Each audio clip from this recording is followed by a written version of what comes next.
Morning, y'all. Morning. Welcome to North Carolina.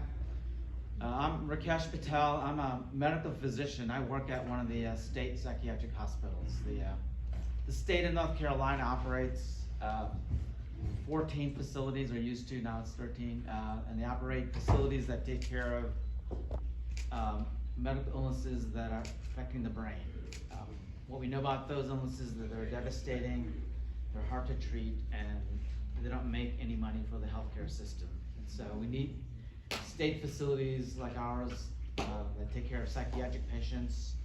We need facilities that take care of folks with substance abuse, including opiates, alcohol, and we need places for folks that were born with intellectual disabilities, and places for folks that at the end of life develop illnesses as dementia, Parkinson's, Huntington's, things like that. Now, the state of North Carolina,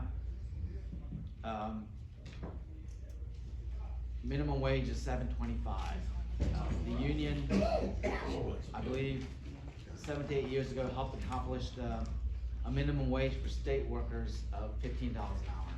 So one of our goals this year is to try to get the minimum wage up to $20 an hour, which at this point may not even be a living wage, but that's what we're fighting for. So we've met with legislative folks, the Secretary's office, advocating for a 20% pay raise for all workers and a $20 minimum wage.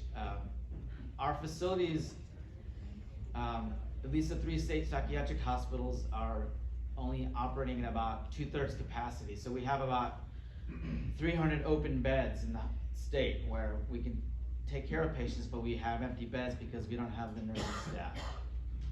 And so we've tried to raise recognition in the state about how important this is, given what COVID has done to the mental health crisis in this country. So we've met with local leaders, we met with House of Representatives, senators to advocate for our patients and for our workers. The other thing we want to highlight recently is how unsafe it is to work in these professions. So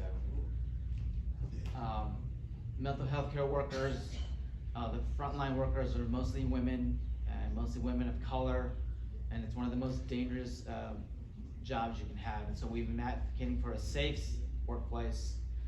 COVID did a number on us, so we ended up having less employees, so we changed our staffing ratios, and we're asking for them to get back to our previous staffing ratios so that folks don't get hurt on the job. We need better training, and we've actually asked the Secretary recently to set up a safe staffing task force. And the other thing we've wanted to highlight, because